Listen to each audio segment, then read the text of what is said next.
This is Talking Water from switchwatersupplier.com. I'm David Easson. This is Graham Mann from switchwatersupplier.com.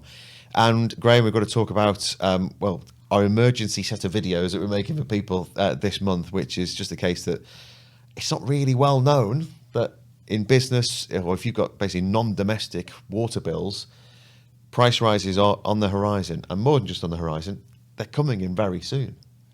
Yeah, there's just been little or no communication, and that seems to be the theme, really, at the end of the day. One of the bad news is, the further bad news, I suppose, is that the price review I thought was all set, and that all the water companies, the wholesalers, had agreed everything. I think they had in principle, and the new charges were published. I think we published them on our website.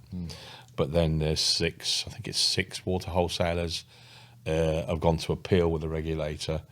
Why specifically, I don't know, because I haven't been a party to the documents. But if we've got percentages down here and the wholesalers are appealing against their award, that can only mean one thing, that the price rises for those six are being renegotiated because they're not happy with them. So it could well be that they're going to be applying for more money to be applied to the wholesale charges, which is going to be... they're bad enough now, but we'll have to wait and see. But it's a long process. It can take months and months and months before they get to the end of this process. So we're keeping our ear to the ground to see how that's going to pan out. But certainly, Ofwat have got their hands full in many different ways, and this is just another. So the situation is this: price rises are, was it 1st of April this year? Yeah. Wholesale price rises in the water industry across the majority of water companies. Some price rises in the region of kind of 40, 50% and more if they want to come back and ask for more, and maybe they'll get that. Not just for water coming in, it's the way that you use water, the way water's going out, away from your facility, and you've got to be looking at how you cut down on your bills, cut down on your water consumption, and work out that you are on the right contract and are using it effectively. For all of that, you have to go to this guy here, switchwatersupplier.com's Graham Mann, and he will look after you. But essentially, how is this market working? It feels like as a market, it's not. But for businesses, non-domestic users, what does these wholesale market increases mean to them?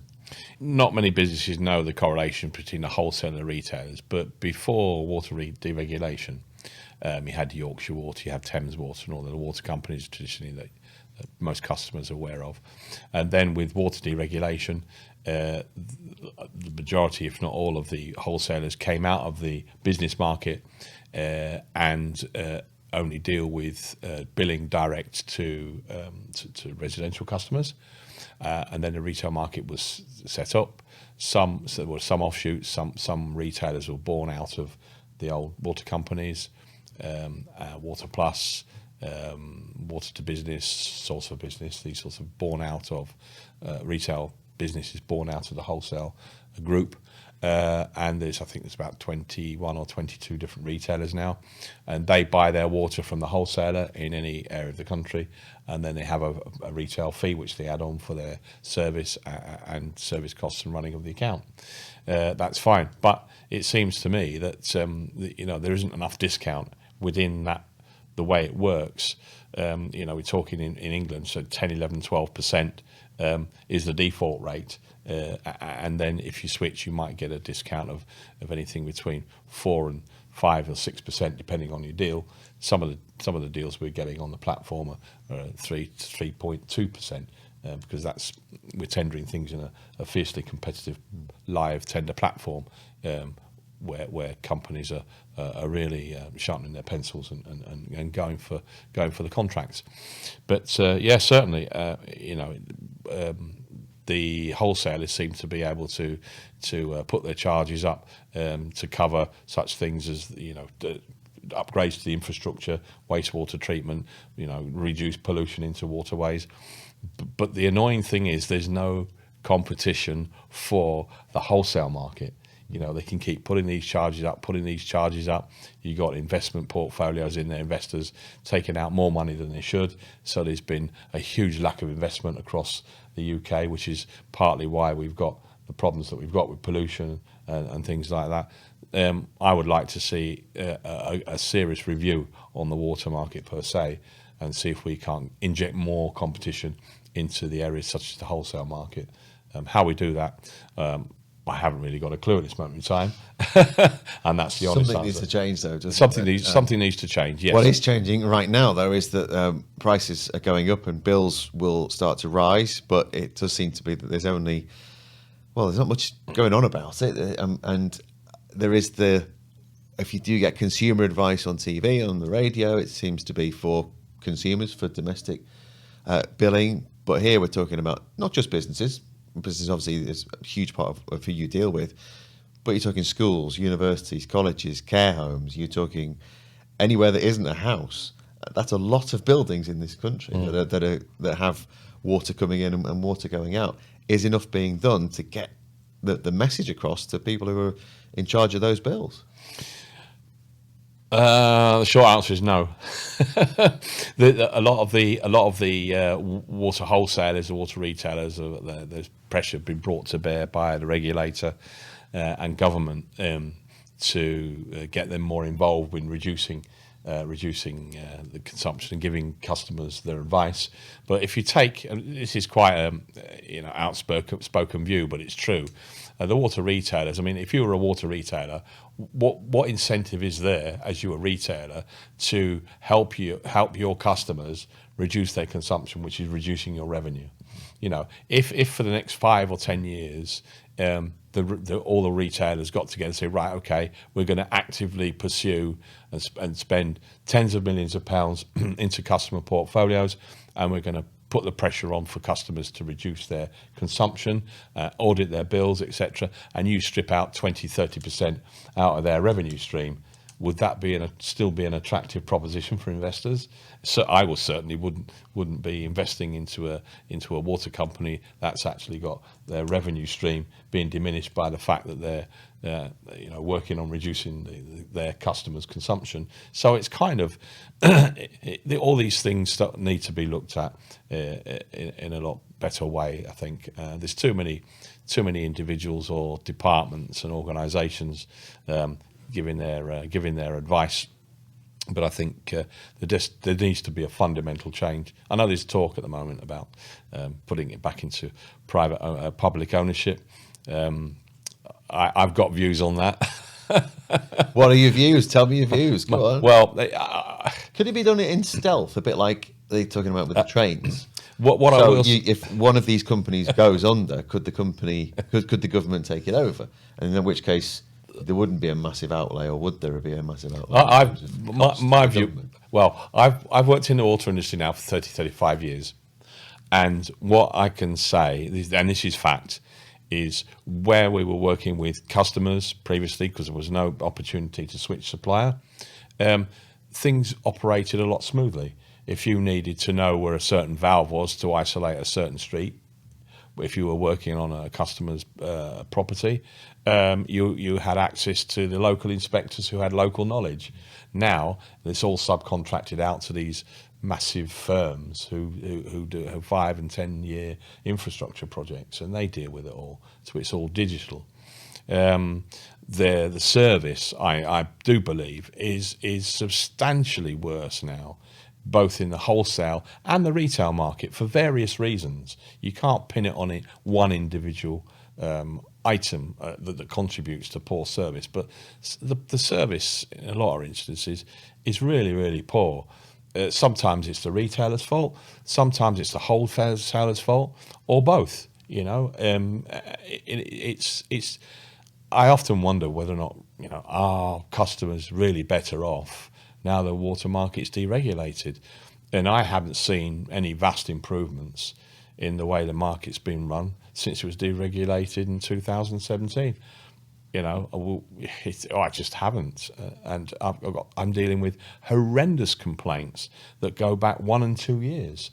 It's unprecedented, and a lot of it falls down to the fact that the wholesale the wholesale water, wastewater, and trade effluent data that they have, the wholesalers have in their databases, a lot of it is incorrect.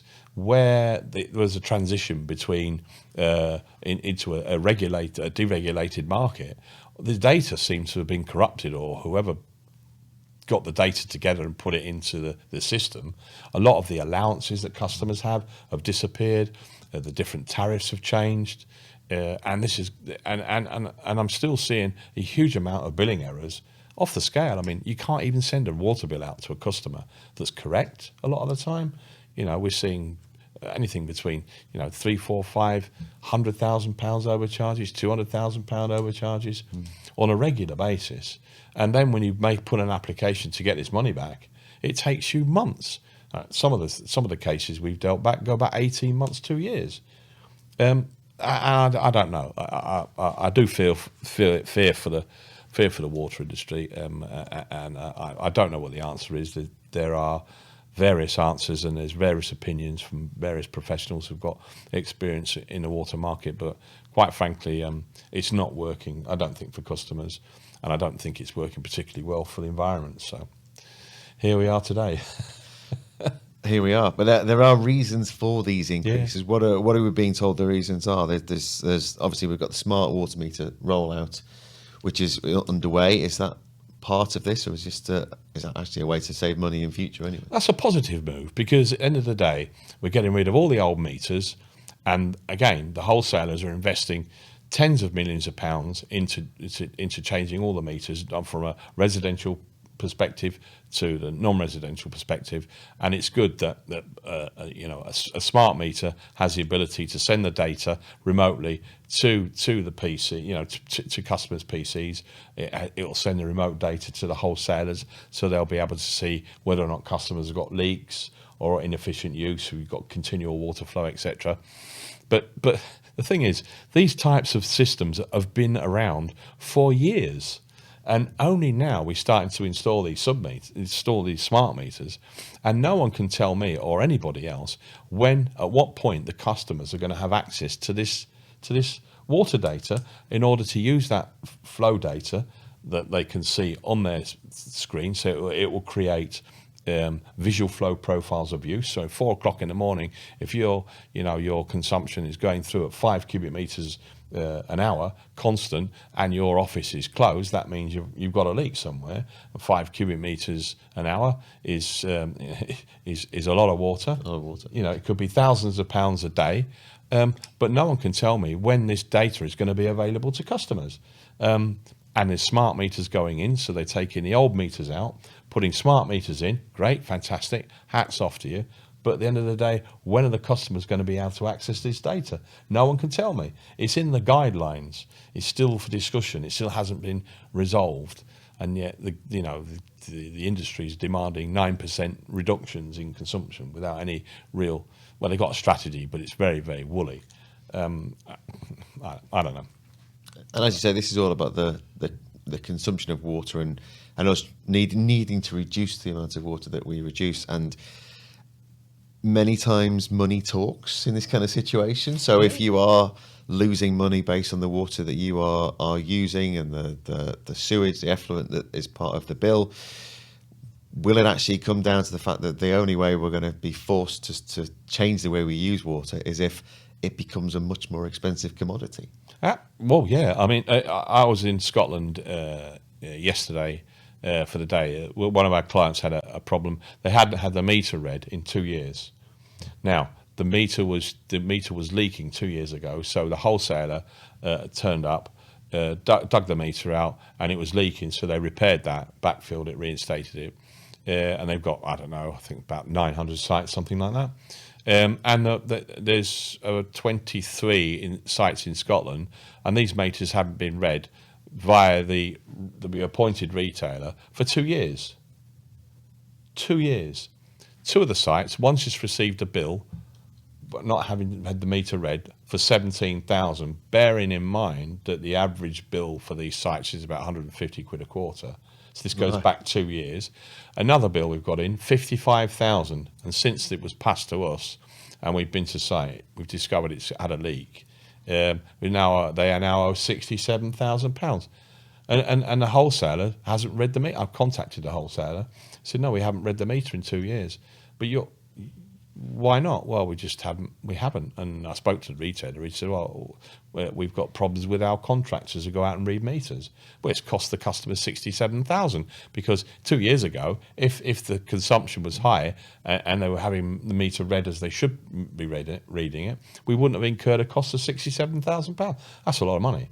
Particularly to this, one business. There is a real problem in the UK, a long unread meters. You could sat there and not have a bill for 1 or 2 years, and if you've been leaking, you get a massive bill. And there's no recourse, because if it's been wasted or whatever, they'll say, oh well, you should have read your own meter. Well, doesn't the retailer or the wholesaler have a statutory duty to read customers' readings, customers' meters, and pass it on to consumer? Well, I don't know. Similarly, and it's going to get even worse, because this bill, incidentally, in Scotland, I think Scottish Water are increasing their charges by about 10-12%. So it's going to be another £6,000 on top of that. So you need someone to fight your corner, and you're the man, Graham. SwiftWaterSupplier.com. You've done it for a lot of people so far, and I think a lot more contracts are going to come your way. A lot more people's bills, anyway, are going to come your way, so that you can dig through them and audit what they do as well, and we are seeing change the way that people use water. Yeah, we are seeing quite a serious uptake this week. I think the customer acquisitions were 3, and they're all quite large businesses reviewing their costs, and they've heard about the increases. Yeah, it's only they've heard about it, and then so give me your bills, and then we'll tell you how much it's going to increase by, and they gobsmacked. To just there's not enough information going out to customers, and I don't know what it takes to get that information out there, but we're doing our best anyway. Doing our best on your behalf. SwitchWaterSupplier.com. This has been Talking Water. We'll be back with more, hopefully not so emergency content next time, but check your bills, because there might be something lurking in there. Graham will find it though. Bye for now.